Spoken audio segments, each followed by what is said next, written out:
श्री राधे राधे मित्रों, स्वागत है आपका अपने YouTube चैनल में। आइए आज हम आपके सामने भगवान श्री कृष्ण से जुड़े हुए एक अद्भुत रहस्य को आपके सामने उद्घाटित करते हैं और एक भगवान श्री कृष्ण के पावन चरित्र की महिमा आपके सामने हम मंडित करते हैं। कई लोग भ्रांतियों में रहते हैं कि भगवान श्री कृष्ण ने 16,108 विवाह किए। 16,108 विवाह करने से संसार में भिन्न भिन्न प्रकार की भ्रांतियां जीवों के मन में उद्घाटित होती है। इस आध्यात्मिक रहस्य को आपके सामने, इस कथानक को आपके सामने देते हैं कि भगवान श्री कृष्ण ने 16,108 विवाह क्यों किए, इसकी वास्तविक कथा क्या है और इसका आध्यात्मिक रहस्य क्या है। पहले तो हम आपको बताएं, भगवान श्री कृष्ण ने गीता में कहा है, यदा यदा ही धर्मस्यो ग्लानिर्भवति भारता अभ्युत्थान धर्मस्यो तदात्मनम त्रजाम्यम। जब जब होए धर्म की हानि बढ़ही असुर महाअभिमानी, और तब तब धरी प्रभु विविध शरीरा हरि कृपा निधि सज्जन पीरा।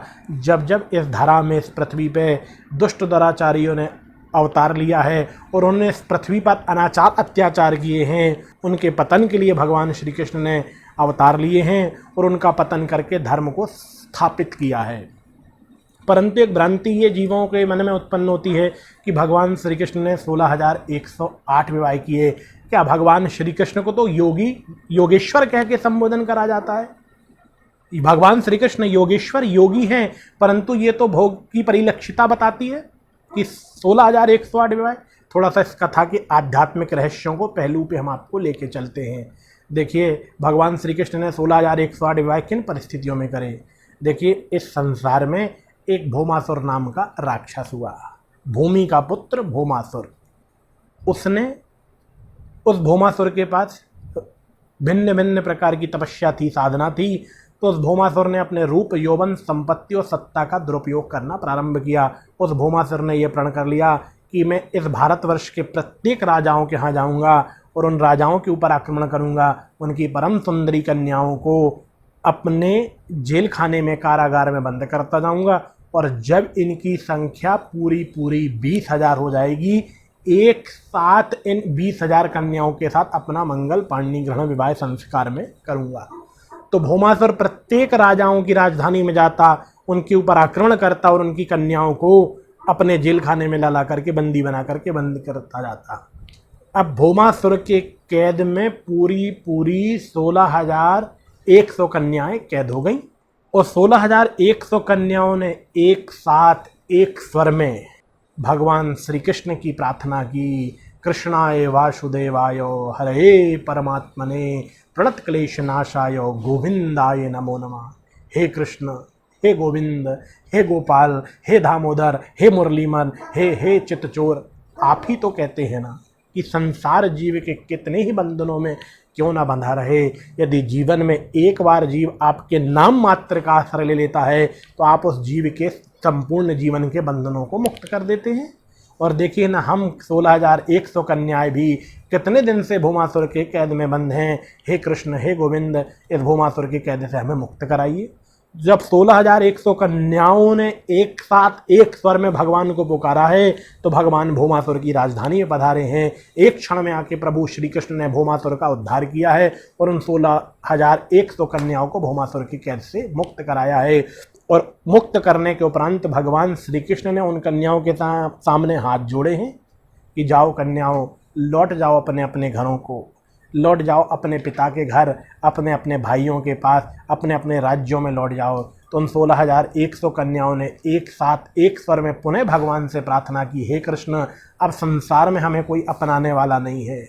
अब सारी दुनिया हमें ठुकरा देगी, हमारे पिता हमें नहीं अपनाएंगे, हमारे भाई हमें नहीं अपनाएंगे, और ये संसार ना जाने किन किन नामों से हमें संबोधन करेगा कि ये भौमासुर के कैद में इतने दिन तक बंद रही, ना जाने वहाँ पर क्या करती रही। तो अब संसार में हमें कोई अपनाने वाला नहीं है। ऐसे में संसार में विकृति उत्पन्न होगी। हे गोविंद, अब आप ही के श्री चरणों का हमें आश्रय है, आप ही हमें अपने जीवन में अंगीकार कर लीजिए। तो भगवान श्री कृष्ण कहते हैं, जैसे सारी दुनिया ठुकरा दे, जैसे सारा संसार ठुकरा दे, जैसे संसार में कोई अपनाने वाला नहीं होता, उसे मैं अपना लेता हूँ। दरबार में बंशी वाले के दुख दर्द मिटाए जाते हैं, दुनिया के शताए लोग यहाँ सीने से लगाए जाते हैं।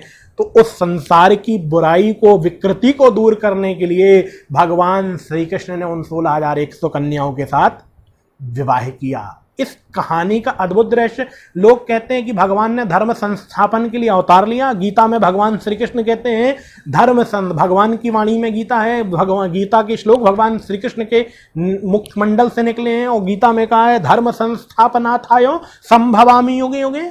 और ये कैसा धर्म कि भगवान श्री कृष्ण ने योगी होके भोगियों जैसा कार्य किया कि 16,108 कन्याओं के साथ विवाह कर लिया।